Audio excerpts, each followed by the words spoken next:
It was almost midnight when I left my friend's place. I'd stayed later than I intended, laughing over cheap beer and watching old movies. But I wasn't drunk, just tired. The kind of tired where the world feels quieter, your thoughts softer. The route home was familiar. 30 miles of highway, then a county road that cut through a stretch of forest. I'd driven it dozens of times, and it always felt the same. Long, empty, like a tunnel of darkness with my headlights the only proof I existed. That night there was no moon. The sky was a deep black smear overhead, clouds swallowing any hint of starlight. The radio barely picked up stations out there, so I turned it off and rolled down the window. Cool air rushed in, carrying the smell of pine and asphalt. Halfway through the forest stretch, I saw her. A woman standing dead center of the road. I slammed the brakes so hard the seatbelt cut into my chest. My car squealed, tires skidding slightly on the damp pavement. Heart pounding, I stared. She wasn't moving. She wore a white dress, dirty, ripped at the hem, swaying faintly in the wind. Her hair was dark, tangled, falling forward so I couldn't see her face. Barefoot, bare arms hanging loose at her sides. I honked. No reaction. I rolled down the window further and shouted, "Are you okay? Do you need help?" No answer. For a second, I considered driving around her, but something about the way she stood, too still, too deliberate, kept me frozen. Finally, I eased the car forward, inching closer. When I was maybe 20 feet away, she moved. Not toward me, just slightly, tilting her head as if listening to something I couldn't hear. That's when I saw her feet, caked in blood. I don't know why that detail sent me over the edge, but it did. I swerved around her and floored it. My rearview mirror caught her standing there, still facing forward, head cocked unnaturally. A mile later, shaking, I pulled over. Tried to calm down, tried to think rationally. Maybe she was hurt. Maybe I should call the police. I dialed. Weak signal, but it rang. A dispatcher answered, and I explained. "Where exactly did you see her?" they asked. I gave them the location. The dispatcher was silent for a moment, then said, "We'll send a unit. Stay in your vehicle and keep driving. Don't turn around." Something about the way she said it made my stomach twist. I obeyed. 5 miles later, blue lights appeared behind me. Relief washed over me, until they passed me without slowing down, racing toward where I'd seen the woman. I didn't stop, didn't sleep much that night either. The next morning, curiosity got the better of me. I checked the local news online. There was an article about an accident on that road. A young woman had been hit and killed there 2 weeks earlier. Hit and run. They were still looking for the driver. Her name was Emily. The photo in the article showed her smiling, alive, in a white dress. The exact same one I saw last night. I never drove that road again.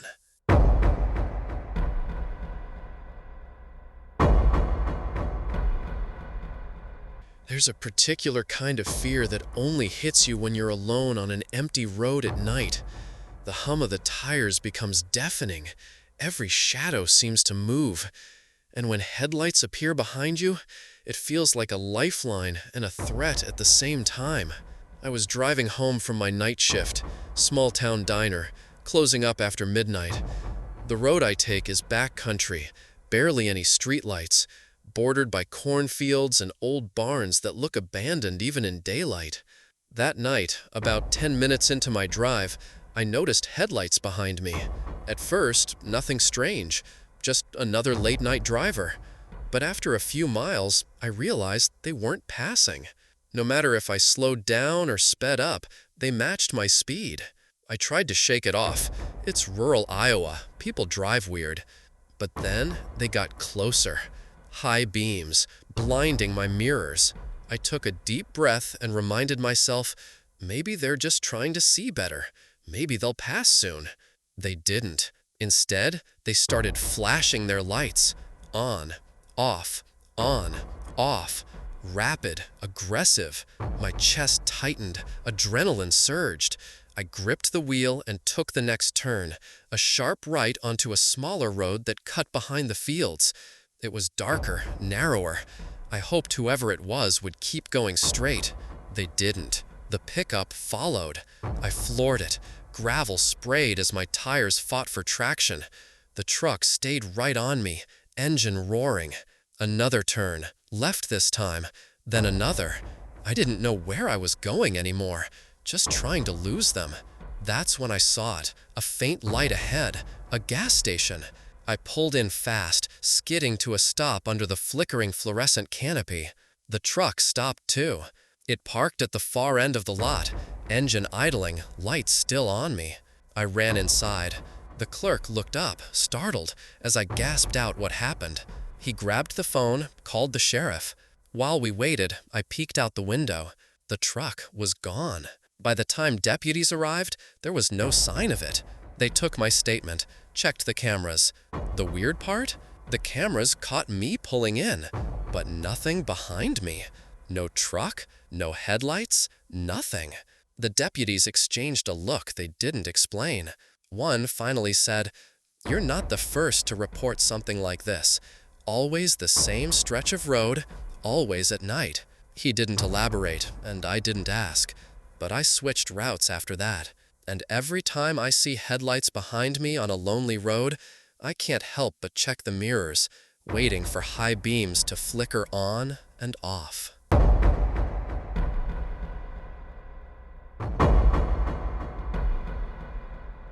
Night driving has a rhythm. The white dashes of the lane lines, the low hum of tires, the distant drone of late-night radio.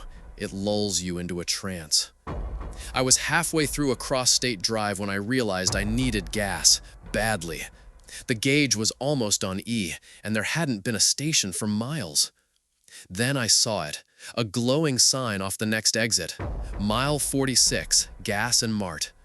The station looked ancient, neon buzzing, paint peeling, the kind of place that hasn't updated since the 70s. But at 2 a.m., I wasn't picky. I pulled in. No other cars. No sound but the hum of the lights and distant insects. Inside, the place was wrong. Fluorescent lights flickered overhead. Shelves were half empty, dusty. A faint smell of mildew clung to the air. Behind the counter stood a man. Tall, thin, pale. He wore a trucker cap pulled low, hiding his eyes. Didn't speak when I walked in, just stared. Pump not taking cards?" I asked, holding up my debit card. No response. I tried again. "Do I pay first, or—" He raised one hand and pointed toward the back of the store. Confused, I followed his gesture. There was a door I hadn't noticed before. Unmarked, slightly open. A faint hum came from beyond it, low, mechanical, like distant machinery. Something in me screamed to leave. I turned back toward the counter. He was gone. No sound of footsteps, no door creak, just gone. Heart racing, I bolted outside. My car was still there, but the pump nozzle had been replaced, hanging neatly on the cradle. I hadn't touched it. And the tank was full. I drove off so fast I nearly forgot to close the gas cap. 2 hours later, I stopped at another station, this one modern, bright, normal. I mentioned the Mile 46 station to the clerk, half joking about how creepy it was. He stared at me like I'd spoken another language. "There's no gas station at Mile 46, he said. "Hasn't been one for decades. Burned down in '83. Killed the clerk working there."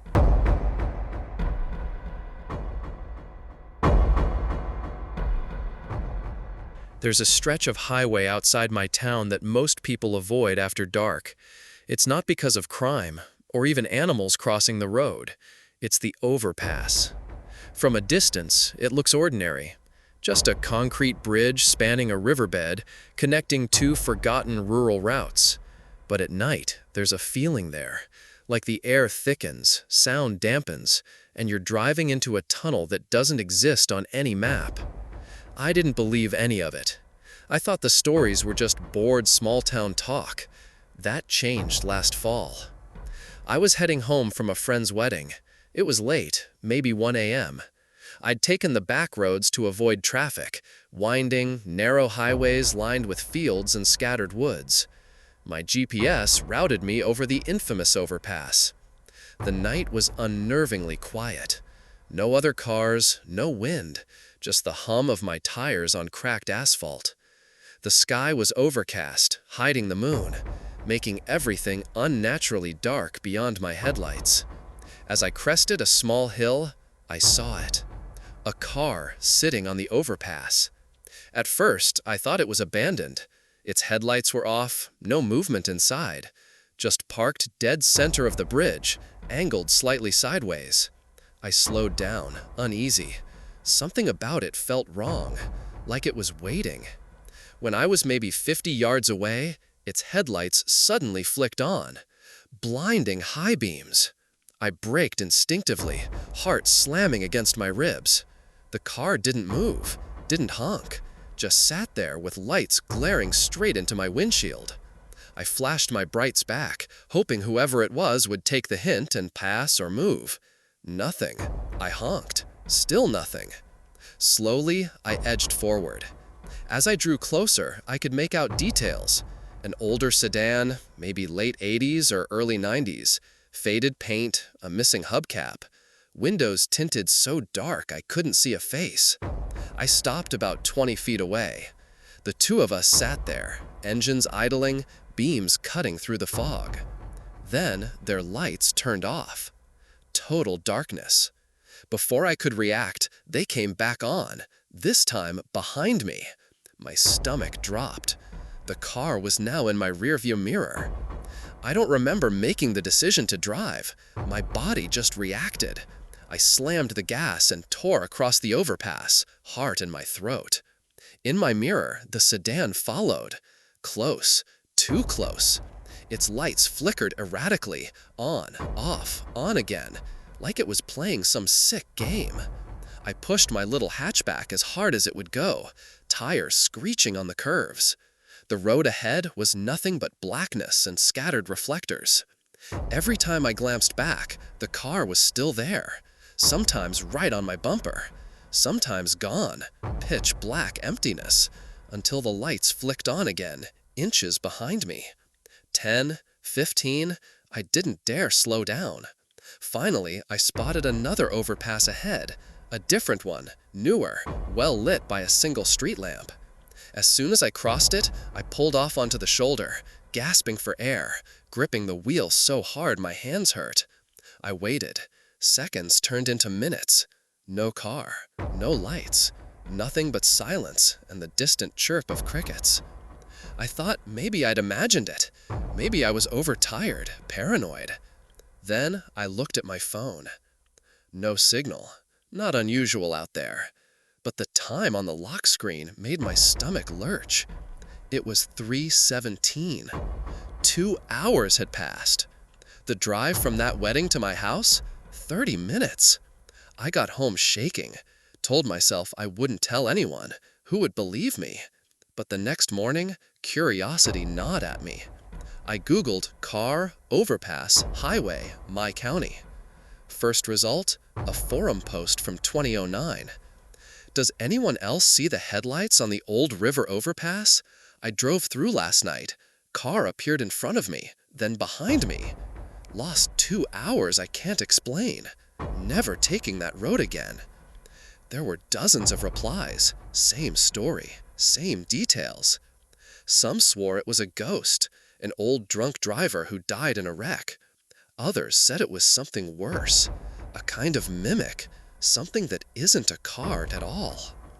I haven't driven those roads since, but sometimes, on foggy nights, I swear I see headlights in the distance, waiting.